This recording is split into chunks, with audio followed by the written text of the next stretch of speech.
Labi, paskaties šo. Man šeit ir ventilators, kas uzstādīts kanālā, un aiz tā ir uzstādīta dūmu mašīna.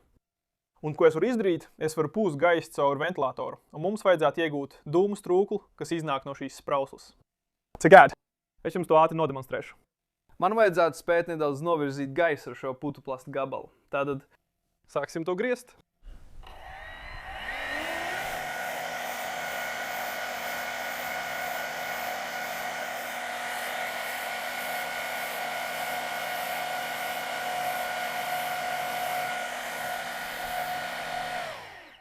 Labi, cerams, ka jūs redzējāt, kā dūmi tika novirzīti ar to putuplasta gabalu. Bet paskatieties, kas notiek, kad es izmantoju izliektu virsmu un novietoju to tuvu gaisa plūsmai.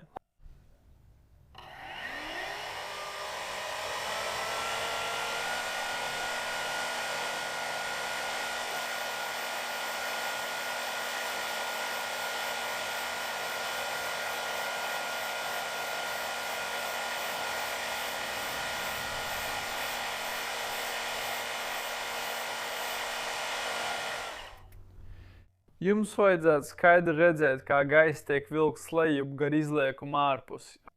Un tas notiek efekta dēļ, ko sauc par Coanda efektu. Tātad, kas ir Coanda efekts? Kad gaiss vai jebkurš cits šķidrums izplūst no sprauslas ar lielu ātrumu, tas izkliedējoties stacionārajā apkārtējā gaisā, sev līdzi pavelk apkārtējās molekulas. Bet, kad virsma tiek novietota tuvu plūsmai, gaiss starp virsmu un ātro plūsmu tiek aizrauts tai līdzi.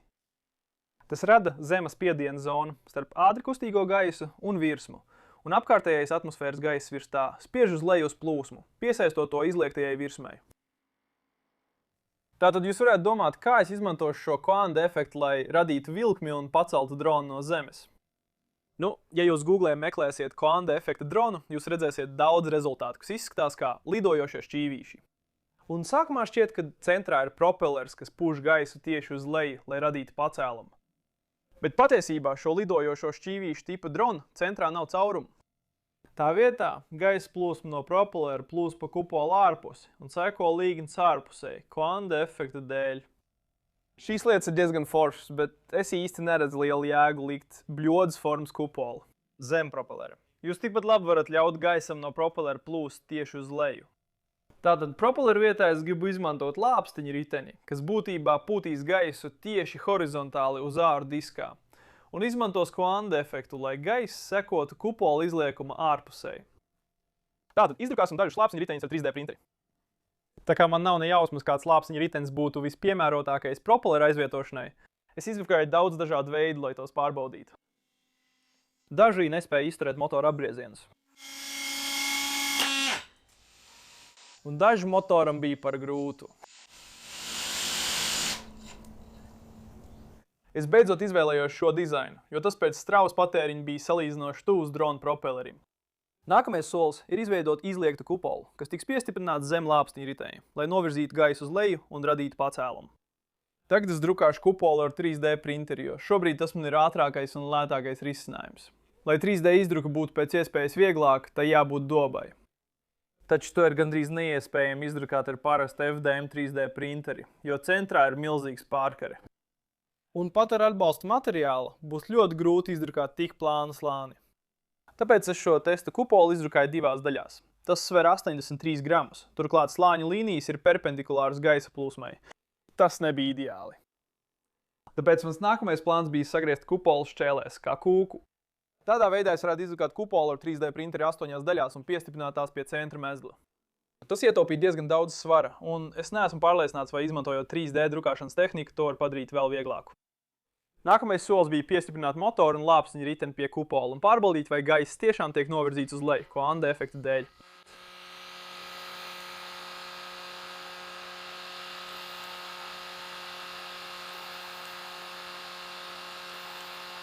Un tas izskatās pārsteidzoši cerīgi. Tad es uzstādīju vilces testēšanas stendu ar parastu drona motoru un propelleri, lai iegūtu salīdzināšanas datus. Šī iekārta radīja 10,28 ņūtons vilces, patērējot 346 vatus. Pēc tam es nomainīju propelleri pret lāpstiņu riteni un piestiprināju to pie kupola. Tas radīja 1,84 ņūtons vilces, patērējot 324 vatus, kas ir ārkārtīgi vilšanās. Bet vismaz tas izskatās lieliski palēninājumā.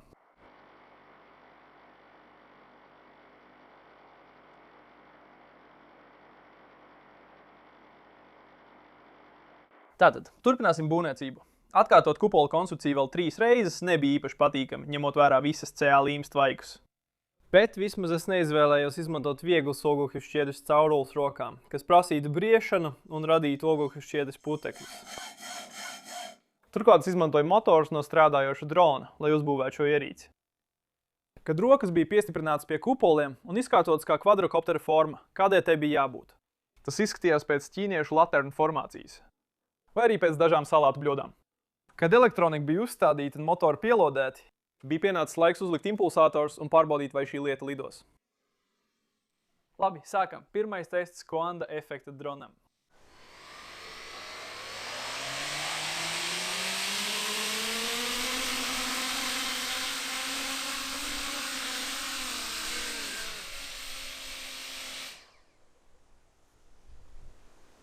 Tas kaut kā nostrādāja.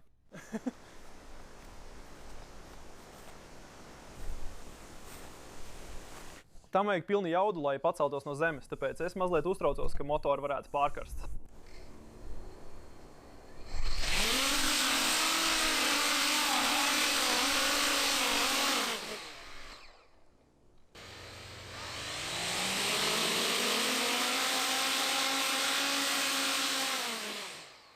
Viens no lāpstiņa riteņiem ir vaļīgs uz motora, tāpēc es iešu un to pievilkšu, kā arī ļaušu motoriem mazliet atzist. Tas bija ļoti īsts lidojums. Bet man ir sajūta, ka tiek kļūst diezgan karsts, jo es tikko biju uz pilnas jaudas, lai tikai paceltu to no zemes.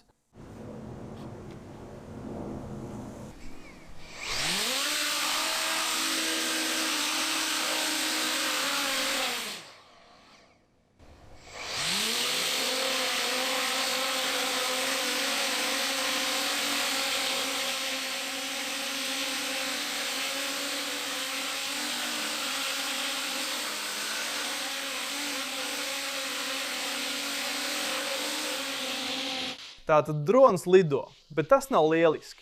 Kopējais drona svars ir 890 grami, un tas spēj radīt tikai apmēram 750 gramus vilces. Tātad tas spēj lidināties tikai zemes efekta zonā ar pilnu jaudu, kas ļoti ātri sakarsē motors. Tad es nolēmu izmēģināt dažādas impeleru konstrukcijas, bet bez panākumiem. Ieskaitot šo dīvaino dizainu, kas uzturēja motors vēsākus, bet nemaz nepalielināja vilkmi.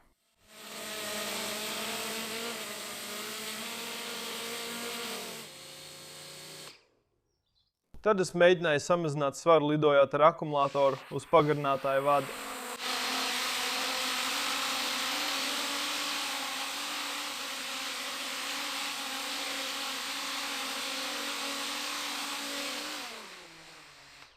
Bet atkal tam bija grūti izkļūt no zemes efekta.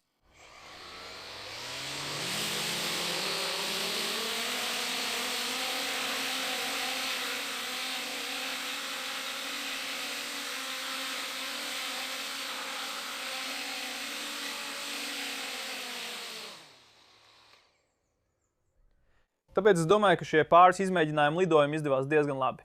Tas pierāda, ka jūs varat izmantot Coanda efektu, lai novirzītu horizontālu gaisa plūsmu, vertikāli uz leju, lai radītu cēlēju spēku un paceltu dronu. Tomēr tas ir ārkārtīgi neefektīvi. Neatkarīgi no tā, ko es darīju ar šo ierīci, tā vienkārši nespēja izkļūt no zemes efekta. Pat bez akumulātora svara un visdažādākajiem turbīnas dizainiem, ko esmu izmēģinājis, es pat nezinu, cik daudz. Lāpstiņu riteņu. Tik daudz dažādu turbīnas lāpstiņu, tur vēl joprojām ir kaudze. Dažādi leņķītas lāpstiņas, dažāds augstums, dažādi diametri, dažādas lāpstiņu skaits. Neatkarīgi no tā, ko es daru, tam vienkārši nepietiek vilces. Tāpēc es domāju, ka kā pēdējo mēģinājumu panākt, lai šī lieta lido, joprojām izmantojot Coanda efektu, bet vienkārši. Atbrīvojoties no šiem impeleriem, es izmantošu parastos drona propellerus. Man vajadzēs nedaudz pacelt motorus augstāk un uzlikt kaut kādu uzgaļu veidu ieplūdi, lai savāktu gaisu. No propellera uz āru. Un tādu, cerams, tas joprojām izmantos Coanda efektu, lai vilktu gaisu lejup, bet vienkārši izmantojot nedaudz vairāk, efektīvāku. Vilces radīšanas veida. Visi motori tika atladēti un noņemti no stiprinājumiem un pieskrūvēti pie 3D drukāta pagarinājuma. Pēc atkārtotas piestiprināšanas pie oriģinālajiem motoru stiprinājumiem, tie tika nedaudz pacelti, lai ļautu propelleru gaisa plūsmai izplūst uz sāniem. Visi tie tika atkal pielodēti un sagatavoti nākamajam izmēģinājumu lidojumam. Labi, sākam. Pēdējais mēģinājums ar parastajiem propelleriem. Ak, tas skan tik vienmērīgi.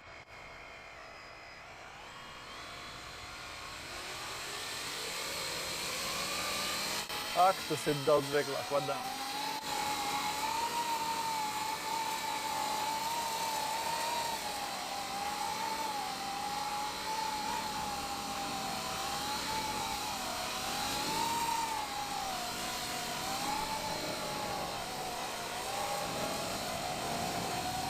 Es teiktu, ka tas ir slikts zemes efekts. Man ir tikai apmēram puse gāzes, tāpēc es lidotu daudz labāk.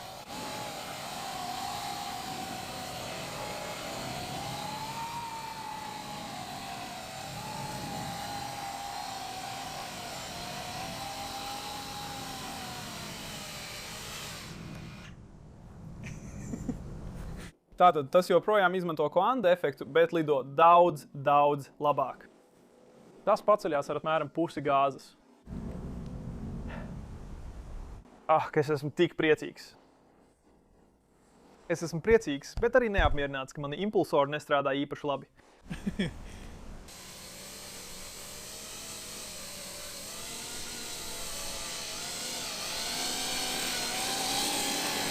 Varētu šķist, ka tagad tas ir vienkārši parasts drons ar dažiem lieliem tomātu veidu priekšmetiem zem tā.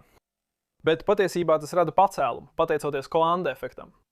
Kupola diametrs ir daudz lielāks par propelleru diametru, un tāpēc vilces radītā gaisa plūsma var plūst tikai ap izliektajām virsmām. Viena lieta, ko pamanīju pēc pāris lidojumiem, ir spēcīga zemes efekta ietekme uz aparātu. Parasts drons izjūt zemes efektu, bet nekad neesmu lidojis ar dronu, kas tik ļoti peldētu uz gaisa spilveni. Tas spēj lidot ārpus zemes efekta, taču tam nepieciešama daudz lielāks enerģijas patēriņš, kā arī tas tiek vairāk šūpots vējā.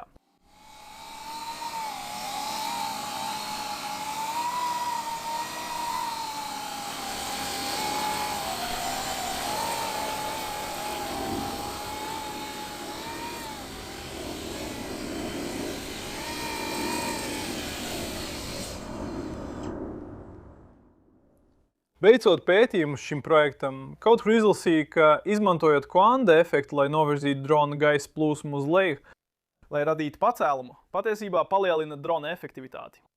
Pēc šī projekta īstenošanas man ir grūti tam noticēt.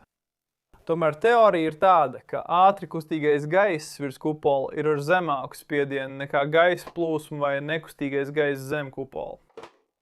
Un tas paceļ dronu augšup līdzīgi tam, kā spiediena starpība virs un zem lidmašīnas spārna darbojas.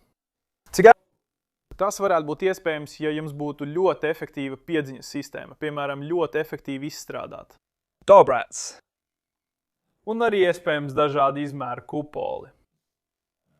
Ja jūs palielināt kupola diametru, jūs palielināsiet virsmas laukumu, kas pastiprinās spiediena starpības efektu. Tāpēc tas pacelsies nedaudz vairāk.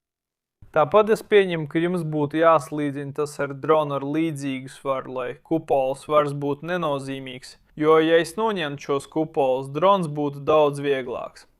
Pat ja es izgatavotu tos, izmantojot vakuuma formēšanas tehniku vai oglekļa šķiedru vai ko tam līdzīgu, papildus masa joprojām. Samazinātu efektivitāti es pieņemu dronam. Arī lidojuma īpašības, stiprā vējā vai lielā ātrumā, iespējams ar šo ierīci būtu īsts murgs. Tā nav pati aerodinamiskākā lieta. Es biju patiesi pārsteigts par zemes efektu, ko šis drons piedzīvoja. Zem tā veidojās ļoti spēcīga gaisa spilvena kārta, uz kuras tas peld. Un tas, kas man interesē, ir vai gaisa plūsma, kas apiet kupola augšpusi ar parastu dronu, kad tā sasniedz zemi, izplatās uz āru. Bet šajā gadījumā es domāju, vai daļa no tās nenonāk zem kupola un gandrīz vai neizveido spiedienu zem tā. Es neesmu īsti pārliecināts, kā tieši. Vai tas tiešām darbojas. Bet gaisa spilvens, uz kuru tas pārvietojas zemes efekta dēļ, ir pat tiešām spēcīgs. Būtu interesanti redzēt, vai to varētu pārveidot gandrīz par zemes efekta kuģi uz gaisa spilveni. Tātad Coanda efekts, zemes efekts, gaisa spilvens. Un arī noskaļot, vai tam joprojām ir nepieciešami žiroskopi stabilizācijai. Jo gaisa spilveniem nav nepieciešama aktīva stabilizācija. Tie vienkārši atrodas uz gaisa spilvena virs zemes. Tātad, lūk, mums ir drons, kas izmanto Coanda efektu piedziņai. Mazliet vilšanās, ka šie impeleri nestrādāja labāk, nekā es biju cerējis. Es tiešām vēlējos panākt, lai šī lieta pareizi lidot. Un tad salīdzināt efektivitāti ar parastu dronu. Tomēr projekta vidū es sapratu, ka nav iespējams, ka šī lieta pat tuvu līdzināsies parasta drona efektivitātei. Efektivitāte ir briesmīga. Bet es tiešām daudz ko iemācījos un noteikti vēlos vēl vairāk izpētīt šo zemes efekta lietu. Ja jums patika šis video, būtu lieliski, ja varētu atstāt patīk zemāk.